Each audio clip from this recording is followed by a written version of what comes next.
We have noted down your tips and points, sir. Dear students, engineers without borders, ఇంటి పక్కనే ఉద్యోగం కావాలంటే ఎవరికి దొరకవు. సార్ చెప్పింది అదొకటి అండర్లైన్ చేసుకోండి. Green practices, sustainable, clean technology, water, air, everything, land. So we have noted down, sir, everything. And in relation with task, CAA, NASCOM, to get job ready, your experiences since 1978, how you got your job, you have noted down, sir. I think Shiv Nair will also help our students in future. So students, to succeed, the engineers should do their homework first. Put in hard work, ensure smart work, lucid teamwork, and create a network. And I am sure that this chapter will help enlarge the network of engineers in Telangana, in India and world over, and reinforce their will and desire to create a new world. So be a proud member of IST, and thank you very much, sir, for enlightening our students. Now I introduce our chief guest for the occasion, Professor Pratap Singh Kaka Saheb Desai Garu. Professor Pratap Singh Kaka Saheb Desai completed his master's degree in mechanical engineering and master's of business administration. He is pursuing PhD from Shivaji University. He has a prominent background of social reforms, patriotism and education. Professor Desai attended and participated as member of Indian delegation on various international meets such as World Engineering Education Forum, International Federation of Engineering Education Societies, Global Engineering Deans Council in countries like US, Argentina, China, Japan, Dubai. Professor Desai is youngest ever president of this prestigious organization, Indian Society for Technical Education. Give him a big hand. Past vice president of IST in New Delhi, he was past vice president, executive council member for 2 terms of IST, member representing India in Global Deans Council, chairman Indian Engineering Deans Council, convener Maharashtra State Technical Teachers Association, president Mauni Vidyapeeth Staff Association. These are all to his credit. So now I request the chief guest of the occasion, Professor Pratap Singh Kaka Saheb Desai Garu, to deliver his message. Dr. T.K. Reddy, who is the chairman of Telangana State Section, State IST chapter. The chairman of this organization, Mr. Vinay Kumar Reddy, Secretary Ravindranath Yadav, other dignitaries on the dais, of the dais, my faculty colleagues, students, ladies and gentlemen, good afternoon to all. There is a Sanskrit quote, Unnatam manasya yasya bhagyatasya sumanatno praja pujyate raja vidvan sarvatra pujyate. Meaning, kings are also worshipped only in their kingdom, but wisdom is respected everywhere. The people with the knowledgeable person is respected everywhere. So what sir told, that a borderless engineer. So knowledge has no border. So I am proud to be here with all knowledgeable person today. I am proud to share the dais with all of you. Sir, today we have gathered here for a meeting of IST Telangana section. First of all, I would like to thank this institution for allowing us to conduct a meeting in their beautiful campus. Thank you, sir. The technical education system, entire technical education system nowadays is passing through the phase of transformation. People are talking about the dilution of the quality, deterioration of the class, climbing rate of unemployment in this sector. Wherever I go, because since last 3 years I was a vice president and now being a president, I move across the country, people used to ask me the fate of this entire thing. What is going to happen? Because many speakers have told about the situation. So many seats, almost 38% of the seats are vacant in state of Maharashtra. 43% seats are vacant in Tamil Nadu.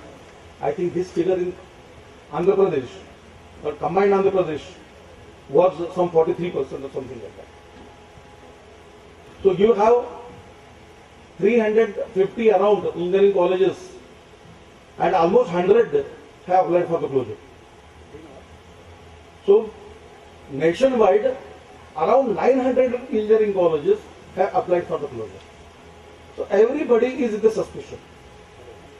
So what exactly is going to happen? And on contrary, when I go to the international conferences, the area of the concern, the major issue, topic of the discussion is how to meet the increasing rate, this demand of technocrats. When in the last December I was in Dubai for one of the GEDC meet, Global Engineering Deans Council meet, almost all speakers are talking about the scarcity of the skilled manpower. It is said that by 2020 we will be requiring 1,100 crore technically skilled English speaking manpower. So that is what is the required projected requirement by the end of the 2020. On home grounds, situation is more optimistic. In the running 5-year plan, Government of India has came up with a very ambitious investment of $1 trillion US, that is almost 1,45,000 crore rupees in these 5 years. So Minister of Trade and Commerce, Government of India had said in the Parliament that it is going to generate almost 13 crore job opportunities in India. That is one sector. Another is the BPO, business process outsourcing. Business process outsourcing is one of the sectors. It is the activity where one nation outsources its production activity to the another due to some cost benefit advantage, environmental grounds and all. One example, foundries has been banned in Western countries, Europe especially, and the casting has been outsourced in other countries. I reside at Kolhapur, my hometown is Kolhapur, and Kolhapur has a foundry cluster. In one city of Kolhapur, we produce 60,000 tons of a casting per month.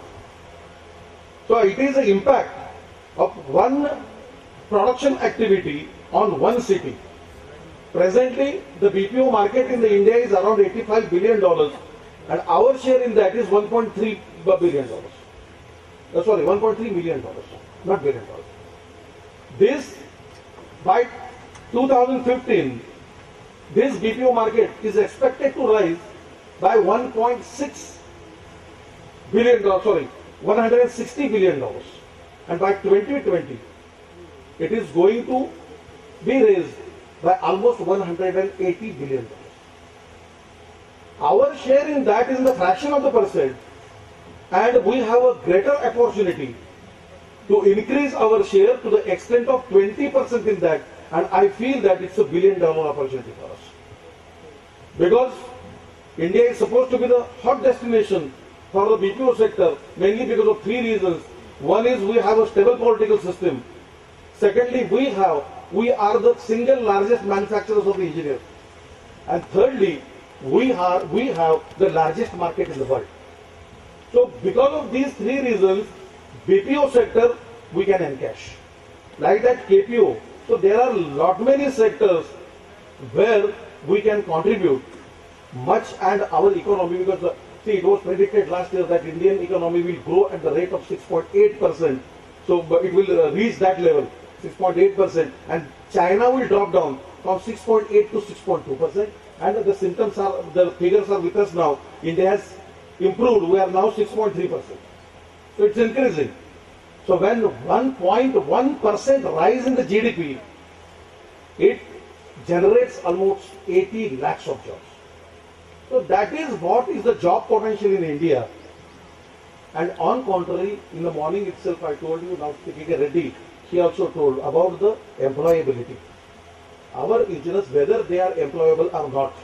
Now what, yesterday, on 23rd we had one program with Padma Shri Dr. Vasagam of ISRO, and he uttered the same words what you said, that when we were studying, when we passed out, there was nothing like that. We used to go, we were inducted directly into the industry. We learned there, experiment, trial and error, and we rose to this level. And today, NASA also says that the ISRO is one of the best organizations in the world. So employability, yes, definitely, because we cannot have a set of skill set competencies in an individual engineer which will suit the individual industry. Yes, definitely, core knowledge has to be there, but certain level of the skill that has to be imparted to the student, imparted to the engineers, because with that he can be adapted. Continuous education is very important in this case. So what usually the biggest challenge before the education and the academia and the industry is to convert this manpower, because we have an opportunity window for next 25 years. In the morning speech of Dr. Ramarao, he said, he has rightly pointed out the thing, that India is the youngest country now. In the next 25 years, we will be the youngest nation, because our population between the age group of 18 to 45 will be more than 45%. So when 45% of the population is the working population, dependency ratio will automatically decrease. And once the dependency ratio is decreased, certainly a nation can prosper like anything. So this is what is the opportunity, but to grab this opportunity, all these 45 crore population, 90 crore hands are to be trained, and the biggest challenge before us is, because it's not easy, imparting the skill is not that easy job. Government is concentrating much on that, but you have to believe in a Sanskrit quote that amantra akshara nasti, nasti mula naushadham, ayogya purusha nasti, yojak asra durlabha. Meaning, there is no alphabet which cannot be used in mantra. Every alphabet has its value, every alphabet makes a meaningful word. Amantra akshar nasti, nasti mula naushadham, like that no plant is without medicinal use. Every plant has use. It can be used in the medicines. Like that, every individual is of the utility. Every person has some skills, some qualities. What we lack in is, we do not have the sight to identify. So that identification is very important, and that is the biggest challenge before us.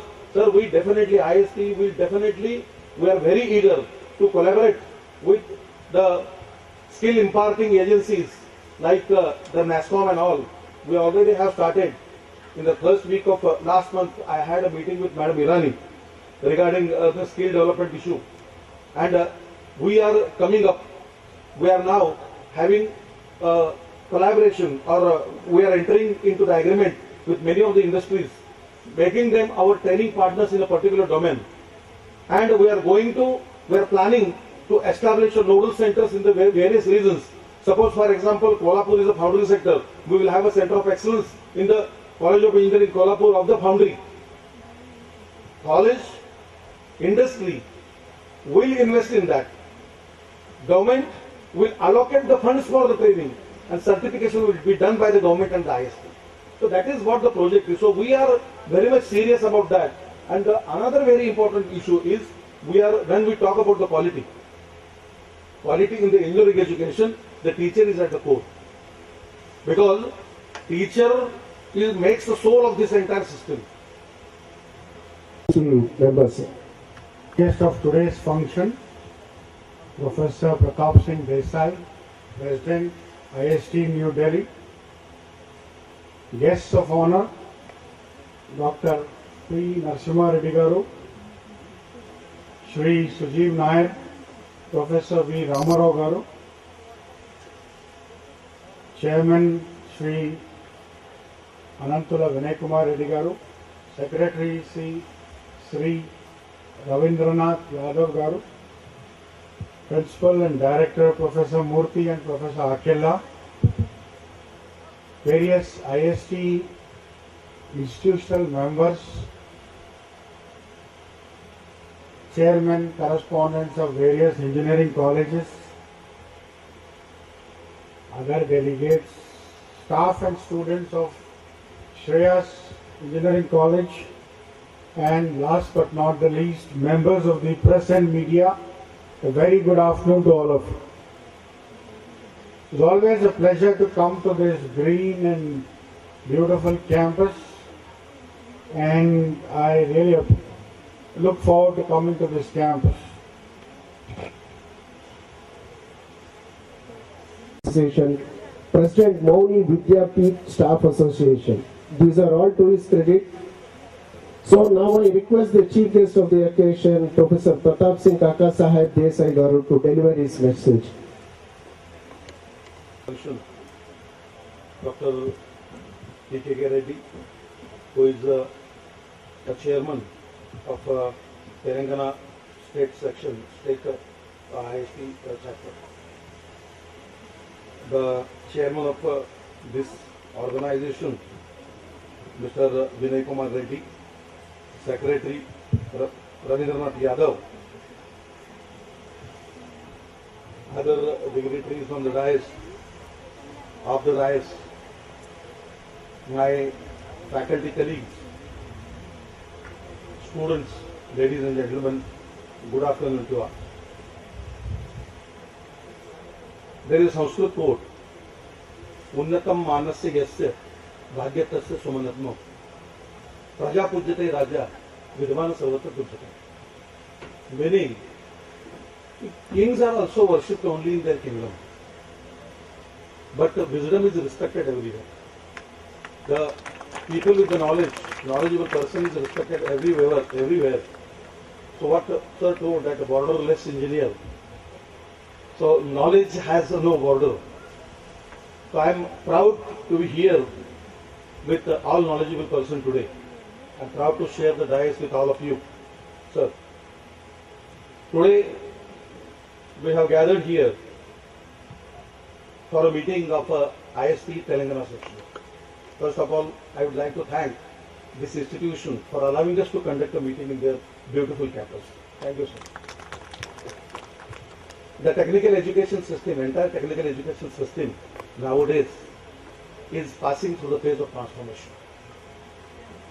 People are talking about the dilution of the quality, deterioration of the class, climbing rate of unemployment in this sector. Wherever I go, because since last 3 years I was a vice president, and now being a president, I move across the country. People used to ask me the fate of this entire thing. What is going to happen? Because many speakers have told about the situation. So many seats, almost 38% of the seats are vacant in the state of Maharashtra. 43% seats are vacant in Tamil Nadu.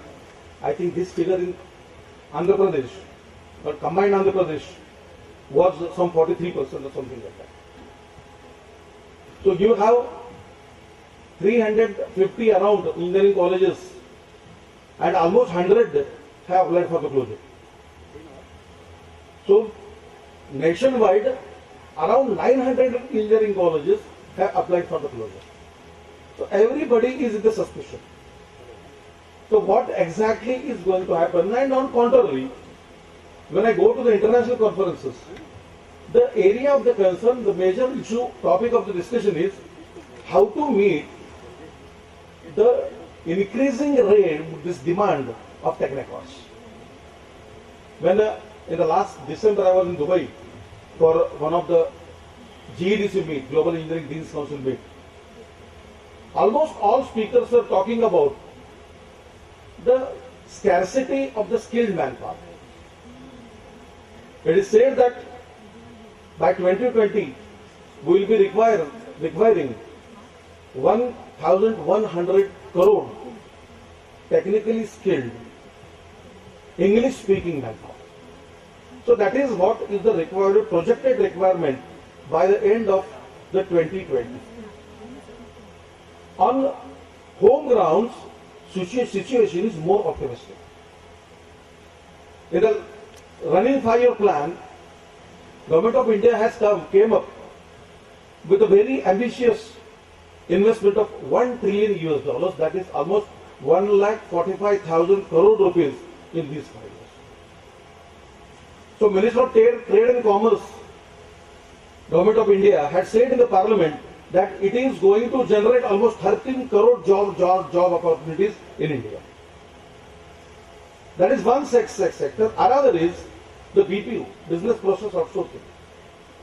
Business process outsourcing is one of the sectors. It is the activity where one nation outsources its production activity to the another due to some cost benefit advantage, environmental grounds and all.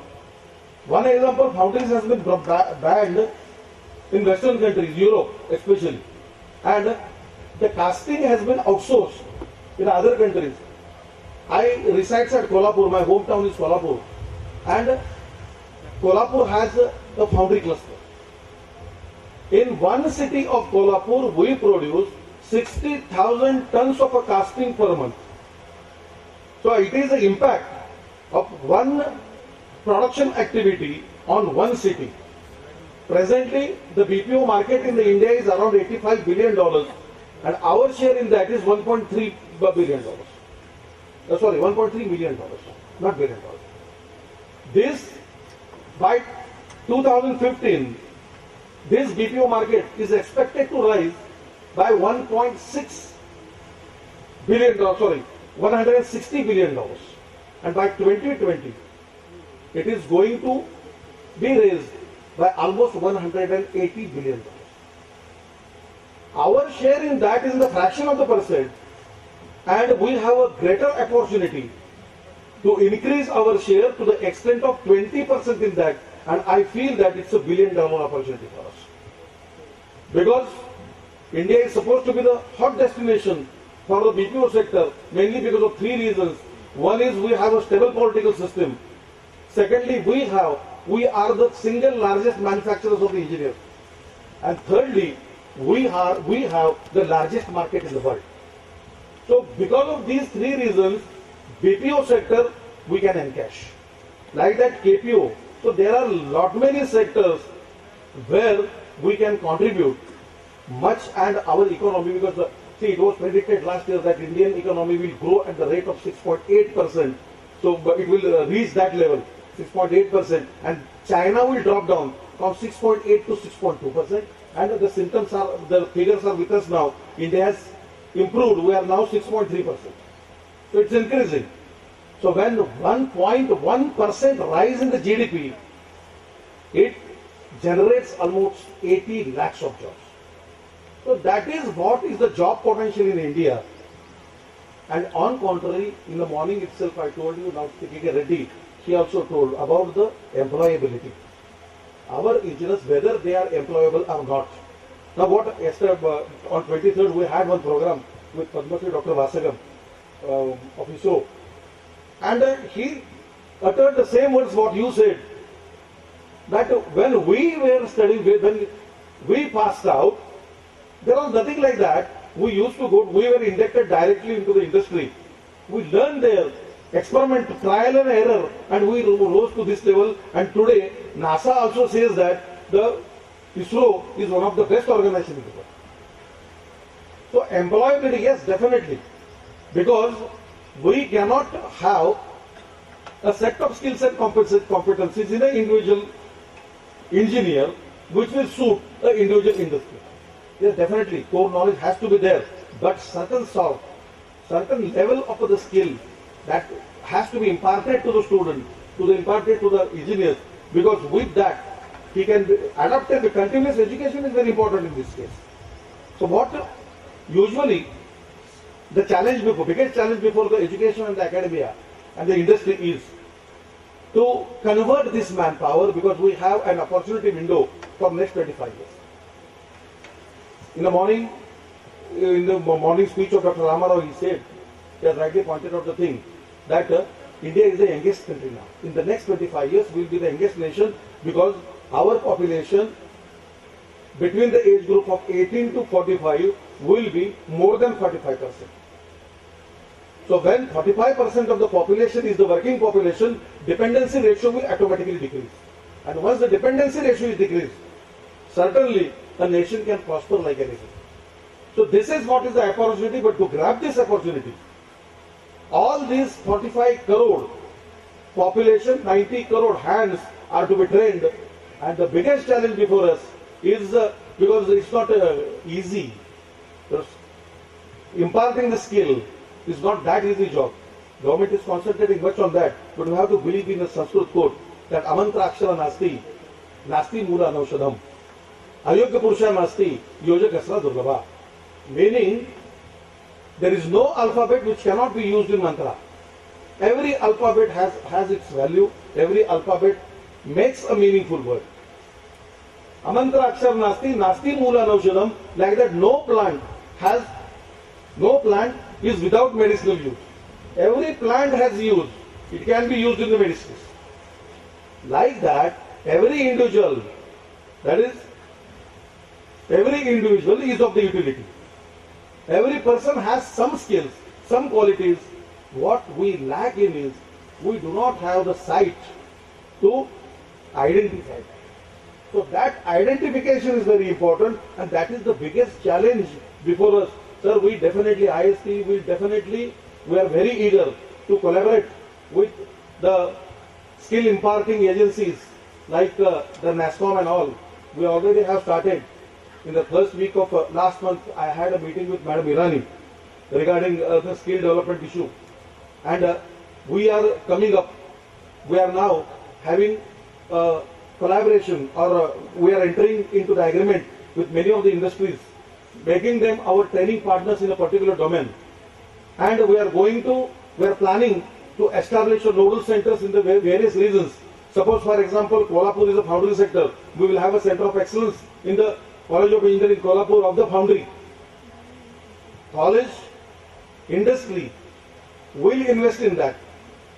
Government will allocate the funds for the training, and certification will be done by the government and the IST. So that is what the project is. So we are very much serious about that. And another very important issue is, when we talk about the quality in the engineering education, the teacher is at the core. Because teacher makes the soul of this entire system. I think that there is during exams is almost 70 to 80, 90%. So there is a tendency to read all the content, understand it, assimilate it, and then reproduce it in the exam. But when we come to the SSC syllabus, as sir has rightly pointed out, to the BTech syllabus and all that, content, there is no problem with content as such, but it's vast, and the absorption level, the coverage of syllabus in examination is actually narrowed down to a large extent, which is actually leading to that ineffectiveness. Sir. Sir, one more question I have, sir. Since Narasimha Reddy sir has asked a generic question related to quality of institution, so that has urged me to just ask for one. It's not directly related to IST, but it is related to the quality of institutions. Recently, they said that colleges would be graded on a score of 1,000 points. There was a proposal, I think whether it went through or not. State government, JNTU, so they said probably colleges would be graded on a score of 1,000, and probably faculty ratio, the facilities, labs, teachers, probably the chapters like IST and all that, each would be given a certain weightage, and they would be scored. They would be given a score through which they would be ranked. So just wanted to know whether there is really any such program, because in the current scenario, as you have rightly pointed out, sir, there are so many colleges being closed down. There is so much of quality issue.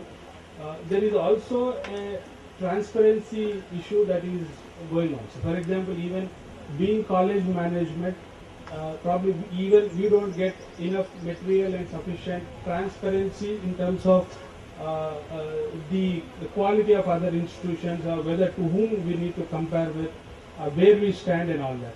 And even this is the problem even faced by parents, for example. When they want to join their student in particular college, they keep going to different schools, they visit and all that, but probably in a physical visit, all they will be able to make out is the building, and probably they'll be able to talk to a couple of faculty members and all that, which will only leave very little for them to really assess the college. Probably a grading sort of a thing, and probably a portal from JNTU I where think JNTU is doing that based on the reports which the Supreme Court upload all of the data in the net. that would be excellent. The portal. Because the recent inspection that was done by JNTU was very, very exhaustive, and this time they have compiled a Run lot by of a totally information. unbiased group. Exactly. So in your first question where you said grading, as academic audit cell director, we gave 100 points for the college for infrastructure and